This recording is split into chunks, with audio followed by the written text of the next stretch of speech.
Assalamualaikum warahmatullahi wabarakatuh. Al-Fatihah. A'udzubillahi minasyaitonir rajim. Bismillahirrahmanirrahim. Alhamdulillahirabbil alamin arrahmanir rahim maliki yaumiddin. Iyyaka na'budu wa iyyaka nasta'in. Ihdinas siratal mustaqim. Siratal ladzina an'amta 'alaihim ghairil maghdubi 'alaihim waladdallin. Amin. Bismillahirrahmanirrahim. Wa anha lan cinarita saking Aisyah. Qalat dawuh ngendika sapa Aisyah, kana ana sapa Rasulullah sallallahu alaihi wasallam.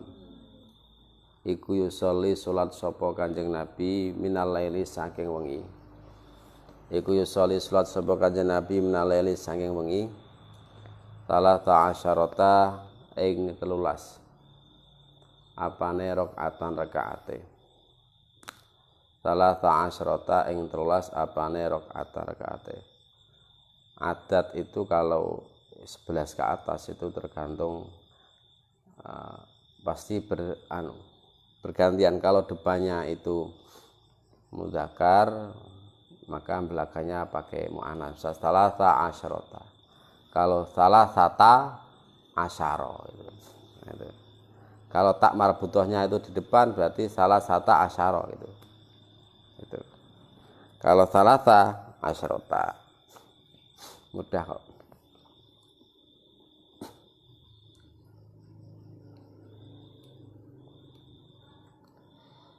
Yutiru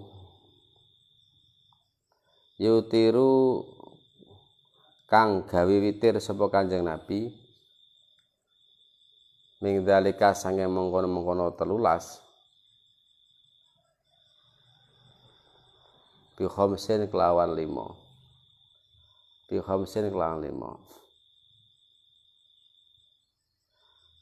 layat disu ora lungguh sapa Kanjeng Nabi fi syai'in ing dalam suwi-suwi illa fi akhiriha angin ing dalam akhire 5. Jadi Kanjeng Nabi suatu ketika sholat malam itu 13 rakaat. 13 rakaat yang 5 witir. Berarti yang 8 sholat sunnah. Terus witir yang 5 rakaat itu satu salam atau satu tahiyat akhir. Satu salam atau satu tahiyat akhir. Wa anha lan citarita saking Aisyah radhiyallahu anha qalat ngendika sapa Aisyah. Min kulli laili saking saben-saben wengi. Min kulli laili saking saben-saben wengi. Kat autaro teman-teman witir sapa Rasulullah sallallahu alaihi wasallam. Pangtaha mongko tutuk apa witruhu witire Kanjeng Nabi ila sahari maring wektu sahur. Muttafaqun alaihima. Artinya hadis yang awal dan hadis yang ke-304 ini semuanya riwayat Bukhari Muslim. Yang ke-304 menjelaskan bahwa Nabi setiap malam pasti mengakhiri sholatnya dengan witir sampai waktu sahur. Waktu sahur itu ya sekitar jam 3. Wa an Abdullah bin Amr bin As. Sinarita saking sahabat Abdullah bin Amr bin As radhiyallahu anhuma qala ngendika sapa Abdullah qala dawuh sapa Rasulullah sallallahu alaihi wasallam ya Abdullah he kawane Gusti Allah Latakun ojo ana sapa sira. Latakun ojo ana sapa sira iku misla fulanin madani fulan. Iku misla fulanin madani fulan. Kana ana sapa fulan. Iku yakumu salat sapa fulan minal laili saking wengi.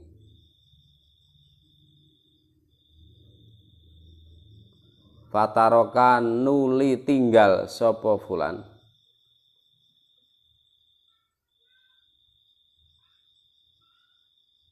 Qiyamal laili ing salat malam. Qiyamal laili ing salat malam. Muttafaqun alaih. Nah, jadi kita harus istiqomah. Jangan sampai seperti orang yang diceritakan Kanjeng Nabi. Berarti Kanjeng Nabi kurang begitu menyukai. Ada orang sholat malam kemudian orang, sholat malam kemudian orang. Jadi tidak istiqomah. Jangan sampai kita tidak istiqomah untuk qiyamul lail. Ya. Kalau Anda ingin mencoba, bisa dimulai di bulan Ramadan. Karena ibadah di bulan Ramadan itu rasanya ringan rasanya. Karena apa? Banyak temannya. Kita mulai di bulan Ramadan. Ini anehnya lagi ini. Memang benar Ramadan itu setan dicancang, ya benar. Ibadah itu mudah. Tapi ketika Ramadan itu kan semaan, tadarusan, wong sing salat tarawih mesti salat witir gitu kan. Karena di akhir dengan witir kalau tarawih itu. Kemudian ketika selesai Ramadannya menginjak ke bulan Syawal, tanggal 1 Syawal lah. Itu sudah tidak dilakukan lagi. Jadi ibadahnya qiyamul lail sudah lebar, sudah selesai. Lebar bersamaan dengan lebaran itu. Nah, itu.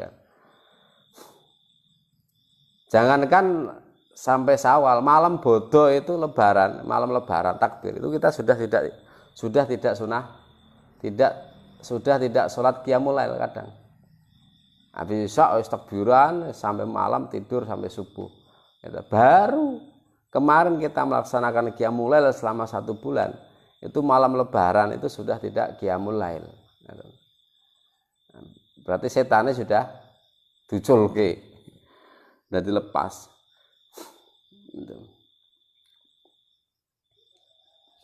Jadi makanya Kanjeng Nabi kan sabdanya kan al istiqomatu afdalu min alfi karomah. Orang tuh kalau ingin punya karomat, yang keramat itu macam-macam, Pak.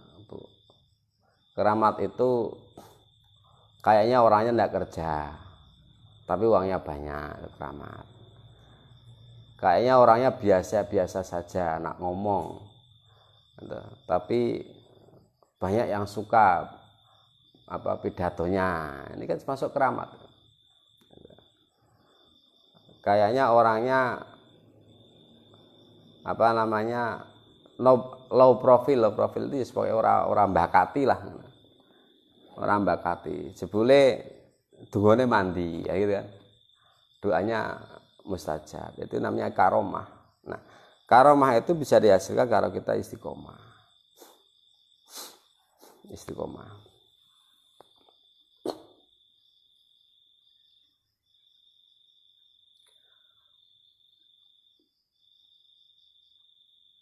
Wa an Ali bin Abi Thalib lan cerita sayang sahabat Ali bin Abi Thalib radhiyallahu anhu.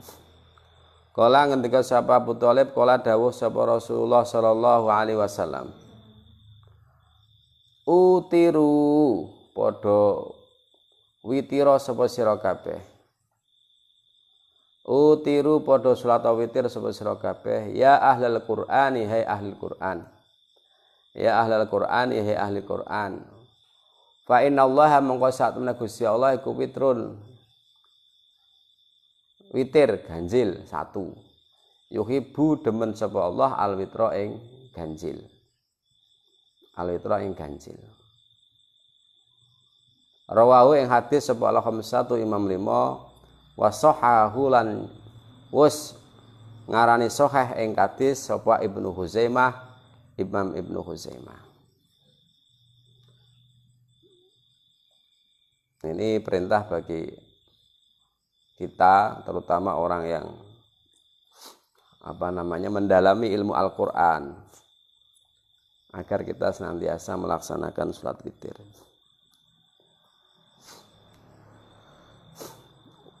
Wa ani Ibnu Umar lan cinarto sang sahabat Ibnu Umar radhiyallahu anhuma. Anan Nabiya saat temne Kanjeng Nabi sallallahu alaihi wasallam iku kala dawuh sapa Kanjeng Nabi. Ij'alu padha ndadekno sapa sira kabeh akhira salatikum ing akhire salat sira kabeh. Akhira salatikum ing akhire salat sira kabeh bilali ing dalam wengi. Bilali ing dalam wengi witron ing witir.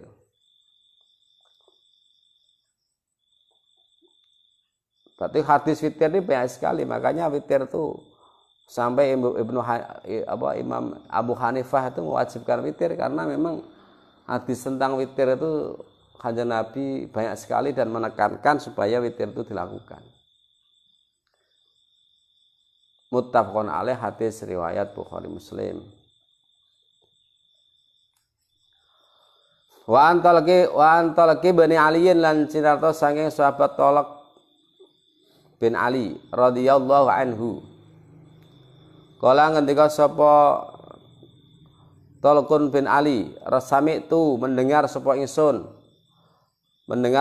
Rasulullah sallallahu alaihi wasallam yaqulu halih dawuh sapa Kanjeng Nabi, la witroni ora ana salat witir loro iku maujud fi lailatin dalam wengi siji. Artinya kalau kita sudah witir ya nggak usah witir lagi gitu. Misal kita sebelum tidur sudah sholat witir, kemudian malam bangun kita sholat hajat, sholat tahajud, sholat tasbih misal, ya kita nggak usah witir lagi. Kalau mau witir lagi, ya tadi caranya kita sholat 1 rakaat dulu untuk menggenapi yang kita lakukan tadi sebelum tidur. Berarti sebelum tidur kita 3 rakaat, kemudian kita sholat 1 rakaat lagi menjadi 4. Nah, kemudian kita 3 lagi. Nah, itu boleh kalau mau witir. Tapi kalau enggak ya cukup sudah. Berarti bagaimana apabila Kanjeng Nabi bersabda bahwasanya jadikanlah akhir salat malammu itu witir. Ya itu kan sunnah. Ya kalau kita ingin witir lagi seperti itu, kalau enggak apa-apa. Artinya sudah termasuk qiyamul lail lah gitu. Wa an Ubay bin Ka'ab lan cinarto saking sahabat Ubay bin Ka'ab radhiyallahu anhum. Kala ngendika sapa Ubay kana ana sapa Rasulullah sallallahu alaihi wasallam. Iku yutiru witir sapa Kanjeng Nabi Rasul. Iku yutiru witir sapa Rasul. Witir yang kan witirnya 2 rakaat. Kalau witir sholat witir di Ramadan itu kan 3. Yang 2 rakaat itu yang pertama yang disunahkan adalah sholat Sabbihisma Rabbikal A'la. Kemudian rakaat kedua adalah Al-Kafirun. Bisabbihisma Rabbikal A'la kelawan surat Al-A'la. Sabbihisma Rabbikal A'la alladzi khalaqa fasawwa. Nah itu sampai akhir. Itu rakaat pertama. Wa qul ya ayyuhal kafirun dan lafaz dan surat qul ya ayyuhal kafirun. Gitu. Kemudian yang 1 rakaat qul huwallahu ahad. Kan 3 rakaat. Sabihis al-kafirun terus kulhu. Ini kalau memang kita jadikan 3 rakaat 1 salam. Boleh 3 rakaat 1 salam boleh kalau kita salat witir boleh. Ya kan? 3 rakaat 1 salam boleh.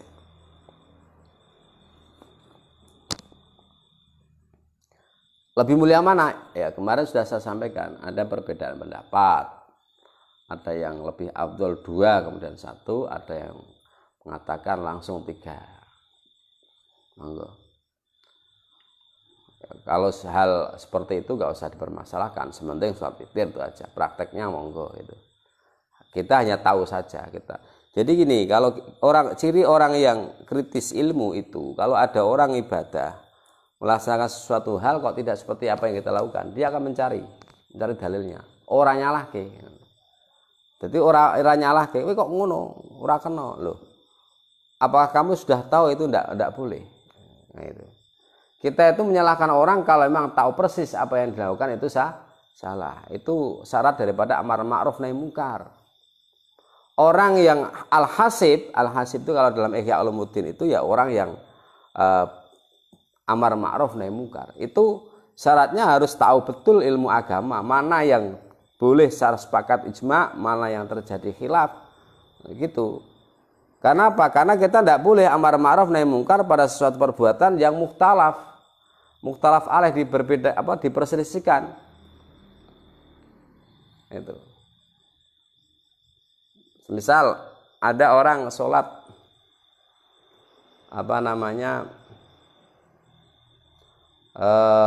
tidak bersedekap, Allahu Akbar. Tiba-tiba kamu sholat kok ngono? Sholat ini kiye. Ora oleh. Nah, dia niatnya baik memberi nasihat, tapi ternyata dia tidak tahu bahwa ngono ya ora apa-apa. Dan juga ada ulama yang ketika sholat tidak sedekap tapi tangannya dilepas. Gitu aja. Jadi kalau kita kira amar ma'ruf munkar itu harus menguasai ilmu. Gitu. Sholat urung becus wis amar ma'ruf nahi munkar. Nyalah-nyalahke wong. Nah, ini bukan muhtasib namanya, tapi pencela. Nah, jadi orang yang berilmu cirinya itu kalau ada melihat orang beribadah kok tidak sesuai dengan ibadah yang kita lakukan, nah, dia akan mencari ngono kae oleh apa ya. Kalau ya ana ulama sing olehke ya wis biarin aja. Cuman dikasih tahu, jangan-jangan dia melaksanakan itu karena tidak tahu. Sampean tadi sholat seperti itu ikut ulama siapa? Nah, gitu aja. Artinya kita menghargai, saya mengikuti pendapat ini, ya berarti bagus, ya sudah bagus, teruskan, gitu aja. Tapi mbah ya, nah, benar apa orang menurutmu?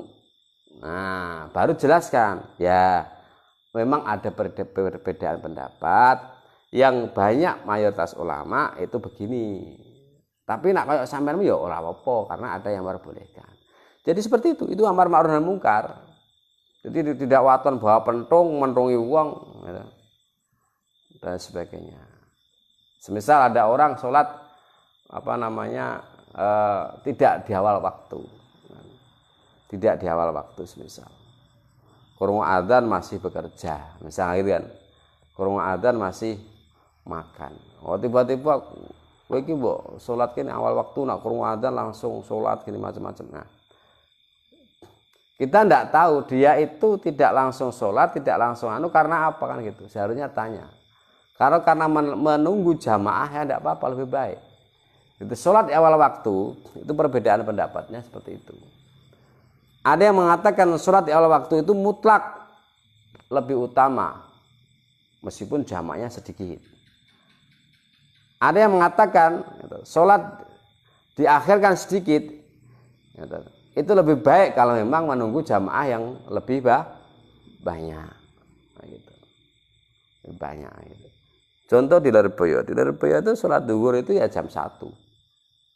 Kadang jam 2. Karena apa? Karena kalau jam 12 langsung sholat itu tidur semua. Sing sekolah SD udah turu, sing sekolah SMP, sing sanawiyah aliyah ya sih udah turu. Wong tangine jam sing aliyah masih sawir, masih musyawarah gitu kan. Nah gitu. Kalau SD kan jam 11 pulang, ibtidak. Kemudian sanawiyah dan aliyah jam 11 musyawarah, selesai jam 1. Maka zuhurnya setelah jam 1. Karena apa? Yang SD ibtidak sudah bangun, yang sanawiyah dan aliyah ini sudah selesai musyawarah. Berarti jamanya akan lebih banyak. Nah, gitu. Jadi semua harus pakai ilmu, insya Allah selamat. Kita itu tidak mudah menyalahkan kalau orang pakai ilmu, itu tidak akan mudah menyalahkan. Gitu. Ciri orang yang kurang ilmu pengetahuannya itu mudah menyalahkan. Itu ciri. Ketok Orang itu kalau ilmu pengetahuannya sedikit, dia mudah menyalahkan. Karena apa? Rumangsane wong salah kabeh. Sing bener dhek tok. Berarti ilmu itu hanya sebatas kemampuan dia aja seolah-olah gitu. Makanya Allah itu tidak sia-sia mengangkat derajatnya orang yang punya ilmu itu memang luar biasa. Karena orang punya ilmu itu memang bisa menerima ora loronan ati ora mutungan. Rawahu Ahmad wa Abu Dawud wa Nasa'i. Wa zadana nambahi sapa An-Nasa'i wala yusallimu lan ora uluk salam sapa Kanjeng Nabi. Nah, ini yang riwayat An-Nasa'i yang salat witir itu 2 rakaat kemudian satu. Wala yusallim lan ora uluk salam sapa Kanjeng Nabi illa fi akhirihinna. Ora deh, iki yang satu deh. Illa fi akhirihinna kejaba ing dalam akhire 3 rakaat. Berarti ini jadi satu. Ya, masih jadi satu. Berarti rakaat pertama, rakaat kedua, rakaat ketiga baru salam. Kayak sholat maghrib itu. Kayak sholat maghrib.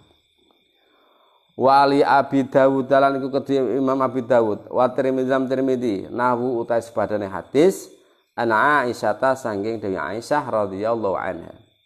Wa filan iku ing dalam hadis kullu suratin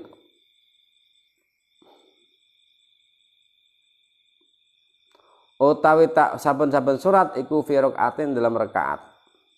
Wa fil akhirati lan dalam rakaat akhir qul huwallahu ahad utawi surat qul huwallahu ahad wal muawwidzatain al falaq lan anas. Di rakaat yang terakhir yang satu itu kita membaca 3 surat qul hu falaq nas. Seperti yang biasa kita lakukan ketika Ramadan itu seperti itu. Wa an Abi Sa'id Al-Khudri lan cenata saya sahabat Abi Sa'id Al-Khudri radhiyallahu anhu. Anan Nabiya saat menika Kanjeng Nabi Muhammad sallallahu alaihi wasallam. Iku kala dawuh sapa Kanjeng Nabi, "Autiru gawe witir sapa sira kabeh." Gawe witir sapa sira kabeh qabla antusbihu. Ing dalem sadurunge yen to manjing subuh sapa sira kabeh. Ing dalam sadurunge yen to manjing subuh sapa sira kabeh. Rawahu hadis sapa Muslimun Imam Muslim. Ini sama hadis dari Abi Sa'id Al-Khudri. Nabi juga menekankan agar kita melaksanakan sholat witir. Sama kalau sampean bangun sudah mendekati subuh, wah meh subuh, ya udah witir aja ini. Langsung witir aja. Karena kalau kita witir itu sudah termasuk qiyamul lail. Kalau sampean habis tidur kemudian sholat witir itu masuk daripada qiyamul lail. Gitu. Wal Ibnu Hibban lan ikut kedue Ibnu Hibban. Man adroka utai hadis man adroka. Man utai sapane iku adroka nemoni sapa man. Iku adroka nemu sapa man as-subha ing salat subuh. Walam yutir lan ora witir sapa man. Fala witra mongko ora ana witir iku maujud lau kedue man.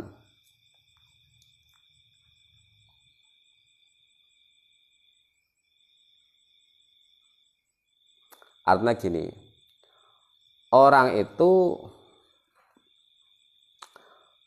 bangun sebelum subuh, sampai subuh dia kok belum witir, maka dia tidak akan mendapatkan sholat witir.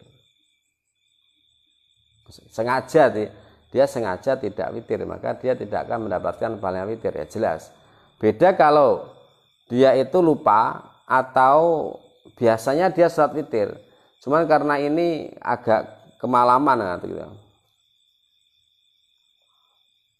Kemalaman.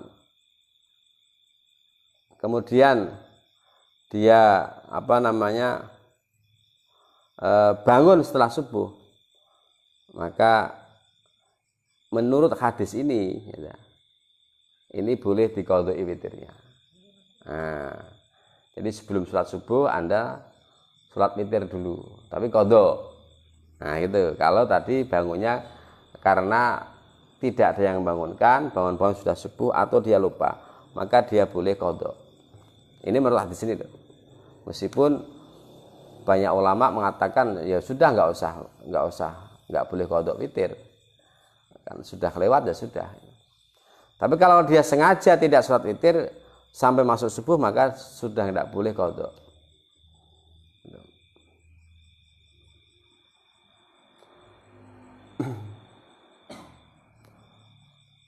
Tapi ada lagi hadis, jadi perbedaan pendapatnya seperti itu. Kalau kita misal bangun sudah pagi, sudah subuh, berarti kita tidak sempat witir, padahal biasanya witir. Maka ada yang mengatakan boleh qadha, ada yang mengatakan tidak boleh. Kalau boleh qadha hadis ini. Yang kedua ada riwayat Hakim sesuai dengan memenuhi syarat Sahih Bukhari Muslim, idza asbaha ahadukum walam yutir fal yutir. Ini ketika kamu bangun subuh padahal belum sholat witir, maka sholat witirlah, qadha tapi. Nah ini hadis ini tadulu ala masru'iyatil qadha, menunjukkan bahwa qadha witir yang tertinggal itu disunahkan, disyariatkan. Jadi biasanya witir karena bangun, terus bangun sudah subuh, ya sudah kamu wudu witir dulu. Setelah witir kamu sholat qobliyah subuh, setelah itu sholat subuh. Ilmu itu seperti itu. Arek piye wae sampean iso, wong wis ngerti ilmu nih kok. Wis ngerti ilmu nih, arek piye wae iso. Makanya Nabi itu kan hadisnya kan macam-macam gitu kan. Hadisnya macam-macam. Ini sebenarnya memberi pelajaran peluang kita agar luas memahami ilmu itu. Kalau Kanjeng Nabi hanya mengajarkan satu saja, wah, ini nak sekali salah repot, geger, gelut. Nah itu kayak Al-Qur'an itu kan dulu sebelum pada masa Khalifah Utsman bin Affan itu kan do geger tuh, paten-patenan. Bahkan mengatakan kau kafir macam-macam itu. Karena apa? Hanya beda teks, beda bacaan. Karena belum ada standarisasi, belum ada standarisasi. Kamu membaca kok, ketika membaca kok tidak Malik Yaumiddin, tapi Malik Yaumiddin, wah dikafir-kafirkan. Ora aku kok guruku, krunguku yang ngono kuwi misal gitu. Yang lain enggak seperti itu, bacanya Malik Yaumiddin. Wah geger. Wah. Sayyidina Utsman itu membuat standarisasi ros atau tulisan Al-Qur'an yang disebut dengan ros Utsmani. Nah itu.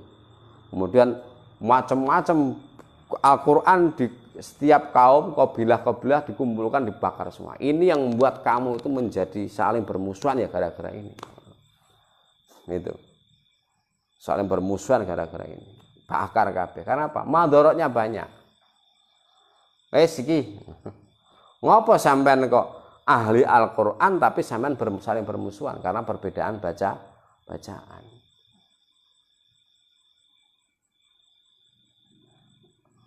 Sampean saya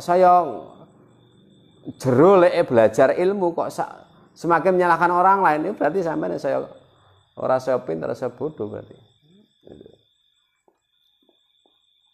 Nah itu. Jadi apa gunanya kita mendalami ilmu tapi tujuannya untuk memprovokasi. Tujuannya untuk mencaci maki orang, tujuannya untuk menjelek-jelekan orang. Ini tidak ada faedahnya. Makanya Sayyidina Utsman bakar aja Bu Al-Qur'an. Bakar semua. Ini yang membuat kamu saling bermusuhan.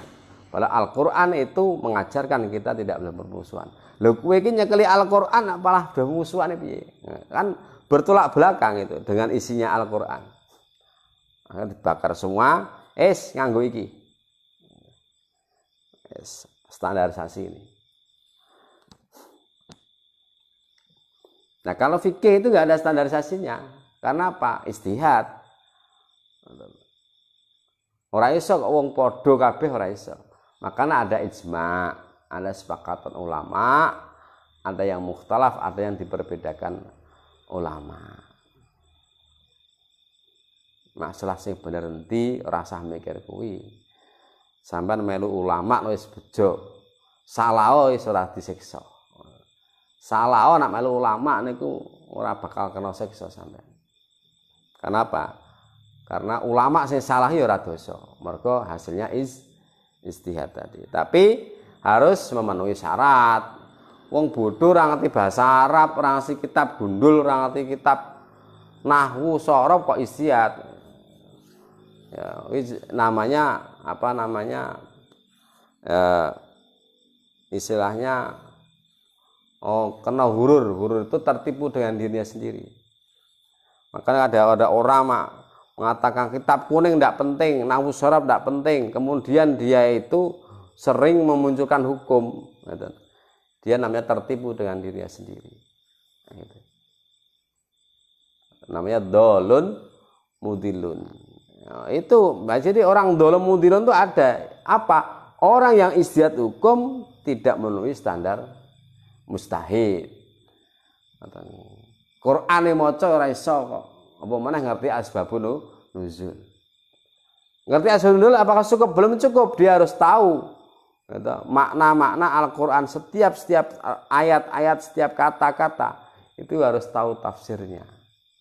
Harus tahu, oh iki yang digendaki seperti ini berdasarkan hadis ini. Yang digendaki ayat ini seperti ini berdasarkan hadis ini. Itu namanya tafsir. Atau yang digendaki ayat ini seperti ini karena ada ayat lain yang menjelaskan seperti itu. Nah, itu namanya mustahid. Maca Quran ra iso. Sorbanan. Sorbane gede nggak ndase ra ketok. Ngerti? Nyekel mic. Itu zaman akhir tuh. Makanya takutlah engkau terhadap orang-orang apa namanya di zaman akhir. Itu. Karena beda dengan kiai-kiai pesantren. Tiap hari yang dihadapi kitab, berbagai macam referensi, gitu. Referensi ngalim. Tapi biasanya kiai-kiai pesantren itu nggak iso pidato. Ya gitu. Biasanya kiai-kiai pesantren itu nggak iso pidato. Karena apa? Bukan ahlinya. Ulama-ulama pesantren itu ngendika ya apa anane. Dia tidak mau meretorika. Pokoknya apa anane dawe ngene nerangke ngene gitu. Jadi kalau disemak ya kurang menarik. Tapi sebenarnya isinya berbobot. Nah, sekarang kan enggak, masyarakat itu yang dicari adalah kiai yang menarik, menghipnotis dan sebagainya. Nah, apakah salah? Ya enggak apa-apa. Makanya sekarang santri itu harus latihan mempunyai mempunyai perbendaharaan, menyusun kata supaya bisa berdakwah. Bisa berdakwah. Itu sing mengisi podium itu orang-orang yang memang benar-benar tahu tentang Islam, tentang kitab kuning. Itu ngono kuwi. Jadi benar-benar yang bagus. Jadi santri kan kalah, mergo santri tawadhu. Kon maju dadi imam mo. Mboten. Lah mboten iki mergo ora iso apa ya? Ngoten. Mergo ora iso, mergo isin. Santri kok isinan. Itu. Nah, makanya kita harus siap mental untuk syiar. Bukan karena apa-apa kita syiar. Daripada nanti panggung itu dikuasai oleh orang-orang yang tidak memahami agama betul, maka Islam semakin lama semakin hancur. Atau semakin terjadi distorsi keilmuan Islam nanti. Nah, saiki iki muni dancuk ya halal kok ya. Nang panggung gitu kan. Karena ana sanate. Sanate ya wong sing biasa misuh mau ning panggung misuh. Wong dipadake sikil papat macam-macam itu tanpa dosa. Nah, rumangsane halal. Berarti dia menghalalkan barang yang haram. Itu sudah dolun mutilun itu kan gitu. Sampai nono kiai pesantren kok mboten nonton, sing ngoten niku mboten nonton. Beliau itu kalau ngajar ulama-ulama pesantren ikhlas wae. Wis ngono lah ngoten. Nah, di santri harus mengembangkan.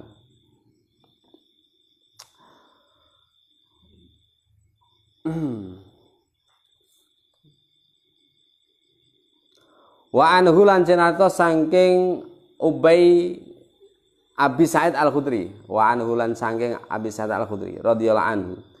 Kala ngendika sapa Abu Sa'id Al-Khudri, kala dawuh sapa Rasulullah sallallahu alaihi wasallam, man utai sapane wong, oh iki wis ya, urung deh.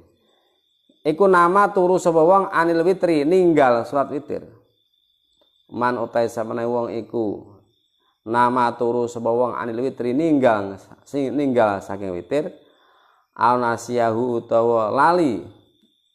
Aunasiyahu utawa lali ing wong, aunasiyahu utawa lali sapa wong ing witir. Aunasiyahu utawa lali sapa wong ing witir, fal yusolli mongko betik salat wong. Fal yusolli mongko becik salat wong ida asbaha nalikane manjing subuh sapa wong.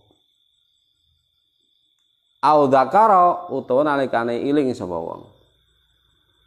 Au dzakara utawa nalikane iling sapa wong. Maksudnya ada orang tertidur sehingga tidak witir. Bangun-bangun sudah subuh, maka salatlah witir. Tapi qada. Nah gitu kan. Qada harus tahu ilmunya. Niki piye kok sudah subuh kok sudah witir? Karena waktunya witir itu setelah sholat isya sampai fajar shadiq. Nah ini sudah muncul fajar shadiq kok suruh witir. Maksudnya qada.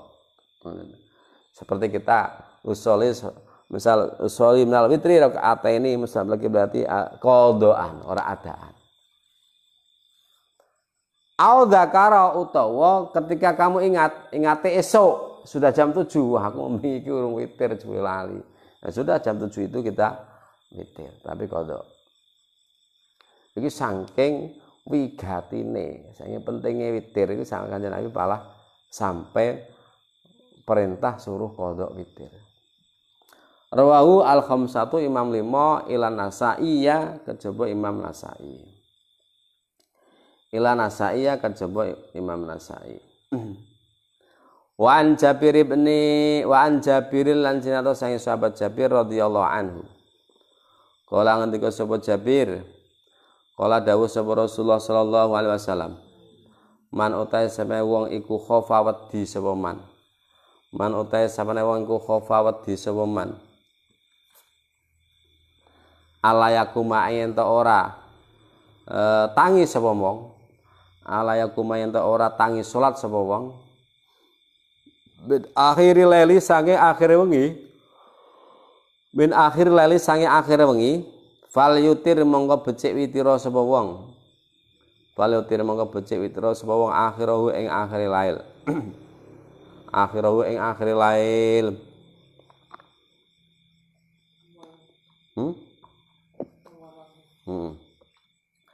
Awalahu ing awale lail.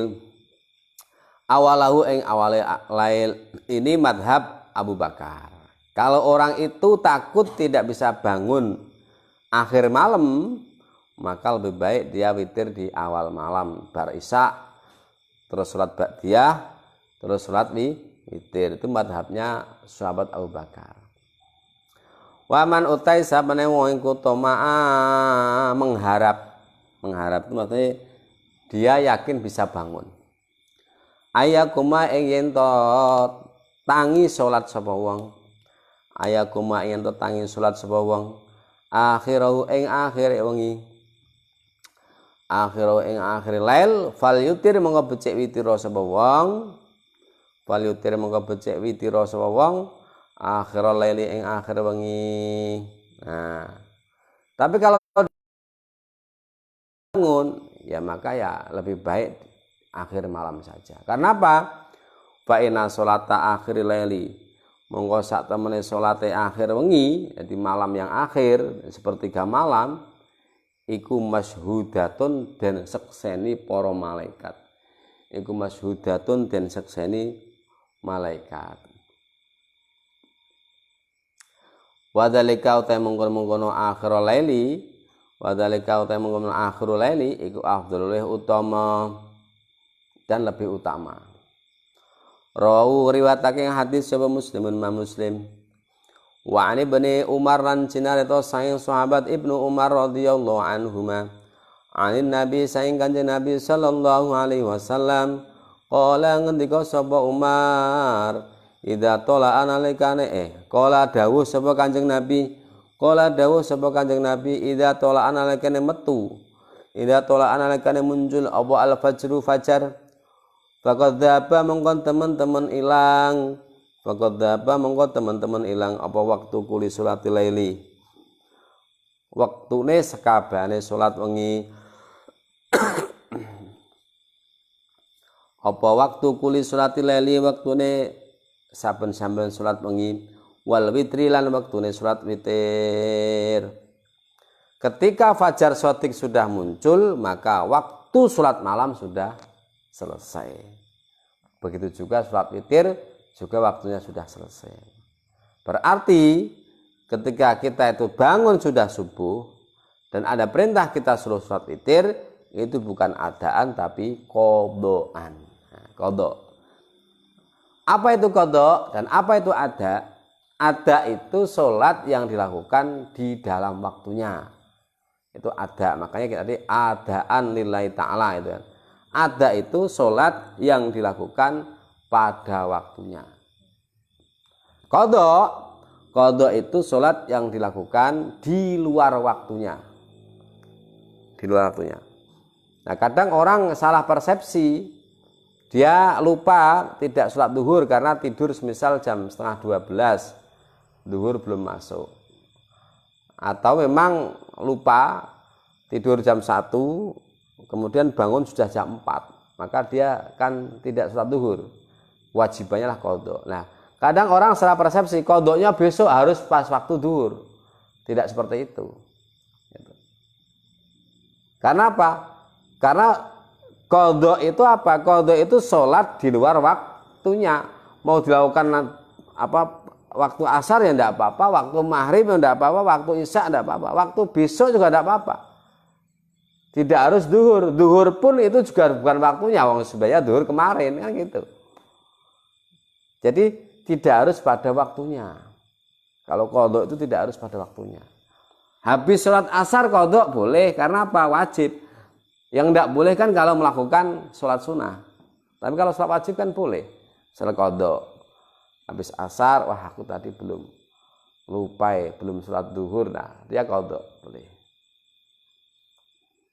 Karena apa? Karena wajib, jangan ditunda. Fa'autiru mongko witira sapa sira kabeh qabla tuluil fajri sadurunge matune fajar shadiq. Fa'autiru mongko witira sapa sira kabeh qabla tuluil fajri sadurunge matune fajar shadiq. Rawi ing hadis sapa Tirmidzi Imam Tirmidzi. Wa an Aisyah lan cinata sang sahabat Aisyah radhiyallahu anha qalat ngendika sapa Aisyah kana ana sapa Rasulullah sallallahu alaihi wasallam iku yusolli salat sapa Kanjeng Nabi ad-duha ing salat duha iku yusolli salat sapa Kanjeng Nabi ad-duha ing salat duha arba'an ing 4 rakaat arba'an ing 4 rakaat wa yazidu lan nambahi sapa Kanjeng Nabi ma ing perkara sak kang ngersakake sapa Allahu Gusti Allah. Sapa Allahu Gusti Allah. Rawi hadis sapa Muslim. Sekarang kita menginjak kepada salat duha. Kalau kemarin 2 malam kemarin kita bahas tentang qiyamul lail. Qiyamul lail ada salat tahajud, ada salat hajat, ada salat witir ya. Yang paling banyak dibahas adalah witir dan salat tarawih. Sekarang kita salat hajat.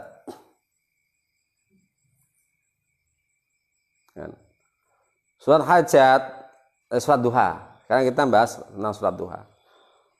Salat duha, Kanjeng Nabi melaksanakan 4 rakaat dan kadang menambahi sesuai dengan apa yang dikehendaki oleh Allah. Rawahu ing hadis sapa Muslim.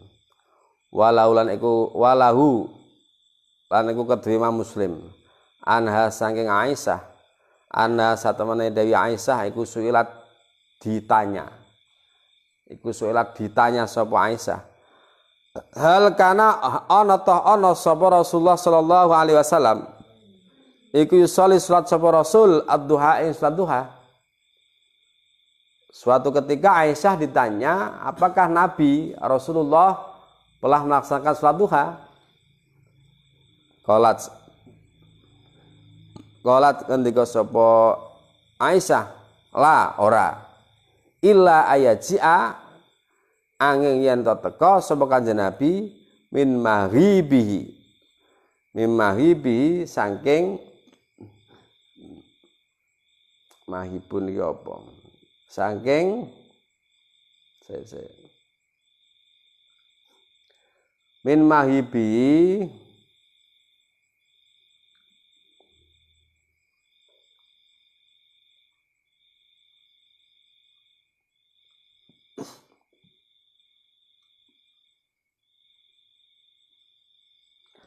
saking lungone tindake Kanjeng Nabi. Ila mimmahibi ghaibun kan hilang. Min mabi saking bepergiane Kanjeng Nabi. Berarti Kanjeng Nabi kadang salat duha, kadang tidak salat duha. Nah, gitu kan. Ini menurut riwayat ini. Makanya salat duha dengan qiyamul lail lebih utama qiyamul lail, karena kalau qiyamul lail Kanjeng Nabi tidak pernah meninggalkan. Tapi kalau duha terkadang meninggalkan. Kanjeng Nabi salat duha ketika beliau datang dari bepergian. Kan ini menurut riwayat ini. Tidak, Kanjeng Nabi tidak salat duha kecuali beliau kundur dari tindakan. Walau lah ini lagi dari Aisyah lagi ada.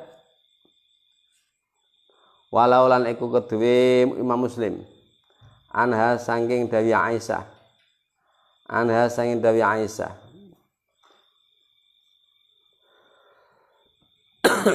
maro itu ora tau melihat sapa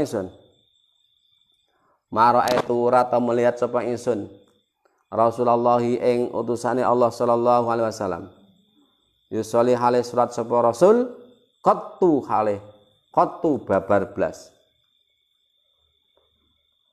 subhatad duha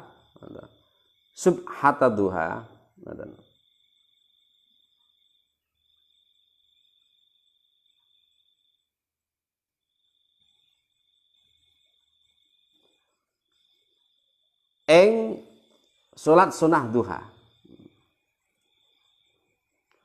subhatad duha ing salat sunah duha.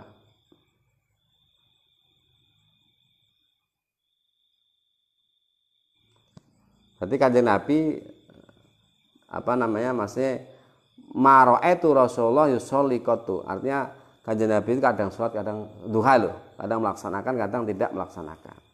Tapi wa ini lansat ingsun iku la usabbiha yakti nglakoni sapa ingsun ing salat duha. Kalau ada di Aisyah melakukan terus. Kalau dari Aisyah melakukan terus. Kanjeng Nabi kadang melakukan, kadang tidak. Tapi kalau dari Aisyah kadang kalau dari Aisyah melaksanakan terus. Itu.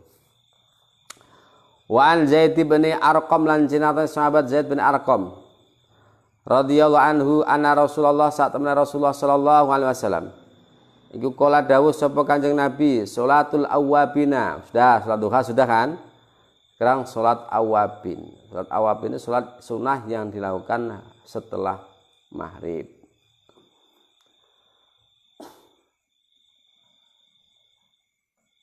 Atau bisa dikatakan salat awwabin itu salatnya orang-orang duha, tidak ada perbedaan. Salatul awwabina utawi salate wong-wong yang bertaubat.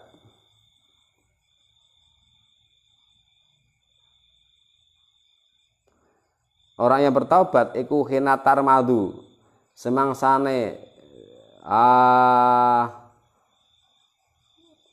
krasa lara. Tarmadu iki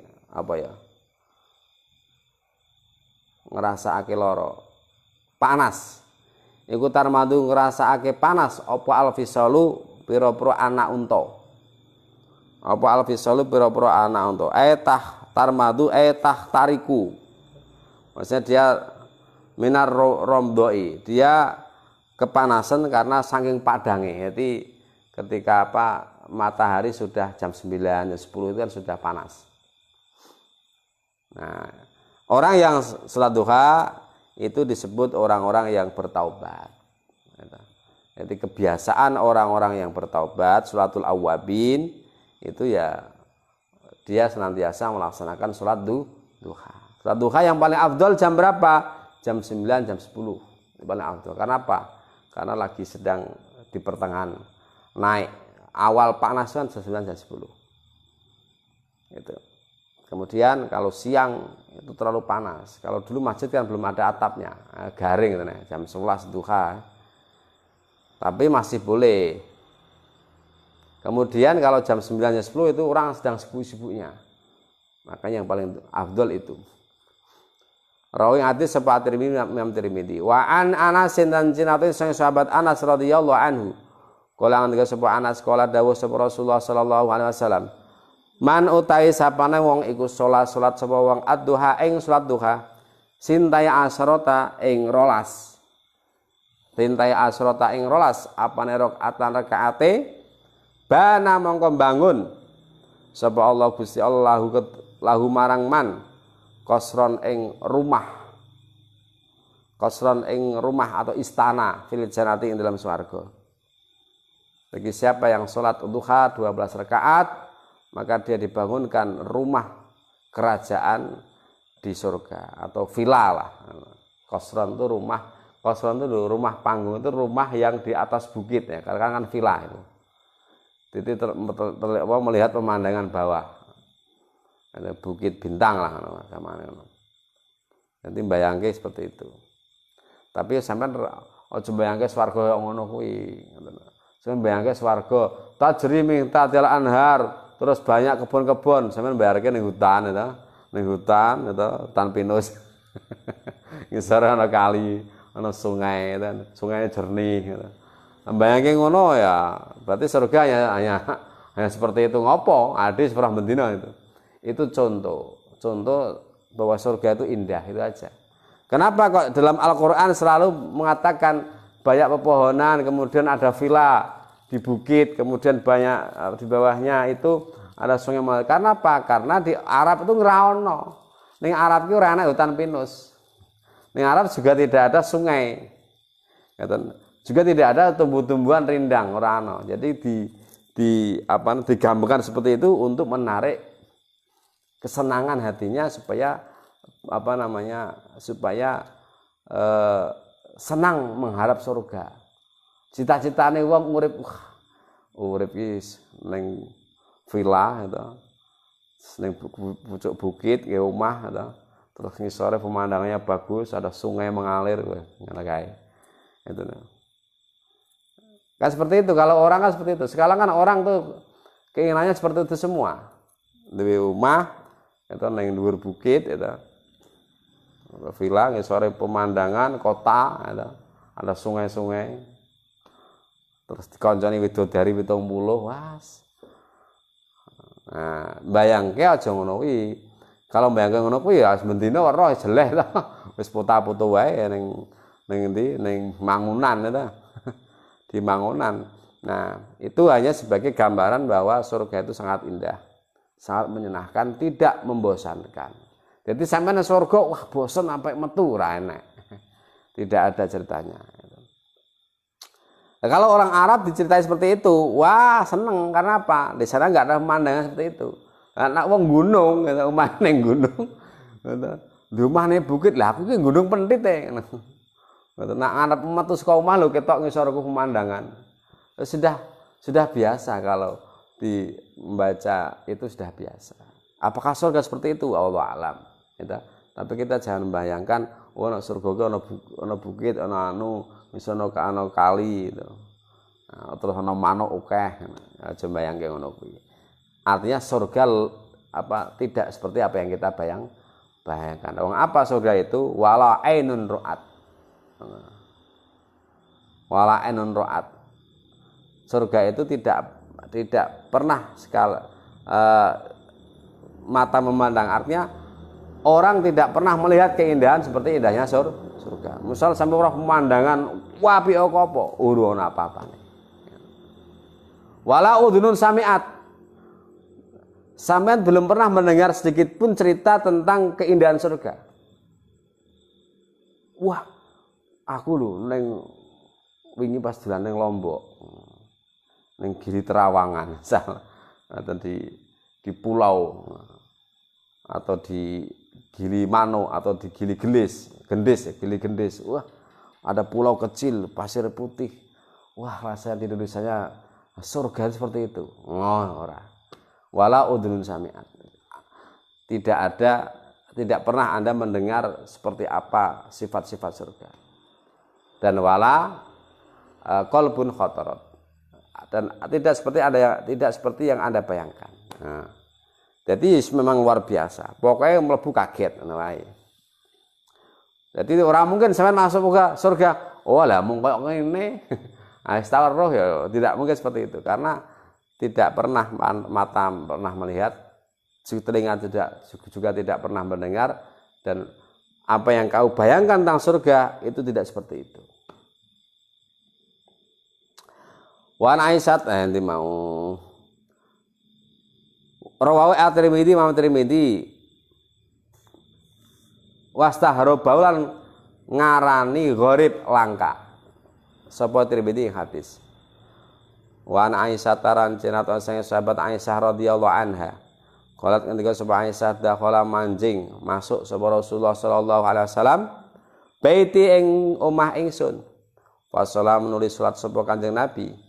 Wasallam nulis salat sapa Kanjeng Nabi ad-duha ing salat duha. Tamania rakaatin ing 8 rakaat. Tamania rakaatin ing 8 rakaat. Rawi hadis sapa Ibnu Hibban fi sahihihi ing dalam kitab Sahih Ibnu Hibban. Aisyah menceritakan bahwa suatu ketika Nabi Muhammad pernah masuk di rumahnya Dewi Aisyah, kemudian beliau sholat duha 8 rakaat. Hadis ini menurut Ibnu Hibban termasuk hadis yang sahih. Babu sholatil jamaah wal imamah wallahu a'lam bishawab. Sekian, saya akhiri. Assalamualaikum warahmatullahi wabarakatuh.